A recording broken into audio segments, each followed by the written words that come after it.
Ya, dari demo DPR ini ada satu hal penting yang aku pelajari, yaitu pentingnya komunikasi publik yang baik. Kali ini aku bukan mau bahas kasusnya, tapi aku mau bahas teori atau konsep komunikasi publik itu sendiri. Mari kita bedah dengan teori Laswell. Who says what, in what channel, to whom, with what effect. Yang pertama, who atau komunikatornya. Dalam hal ini pejabat. Ketika pejabat berbicara, tentunya membawa jabatan dan juga instansi.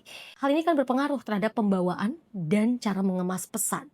Ketika seorang pejabat tinggi negara Indonesia berkomunikasi, tentu di sana harus menjunjung tinggi nilai tata krama dan nasionalisme. Yang kedua, says what, pesan. Nah, ini sangat penting. Bukan hanya isi pesannya, tapi bagaimana cara mengemasnya. Dan ini disesuaikan juga dengan audiens dan medianya. Ketika bicara suatu hal yang sensitif, tentunya kita harus berhati-hati dalam menggunakan opini. Ketika berbicara nominal tertentu, mungkin bagi kita kecil, tapi itu bisa jadi sangat besar bagi seseorang. Nah, ini harus diperhatikan. Dan tentunya kalimat-kalimat seperti defensif atau provokatif ini harus dihindari dan lebih mengutamakan empati. In what channel? Media mainstream? Media sosial? Atau surat edaran? Yang pasti, jika menggunakan media yang melibatkan audiovisual, ini harus lebih diperhatikan lagi. Penggalan kalimat, mimik wajah, bahkan apa yang digunakan itu bisa menjadi simbol dan berarti loh. Semiotika. Keempat, tuwum, komunikan.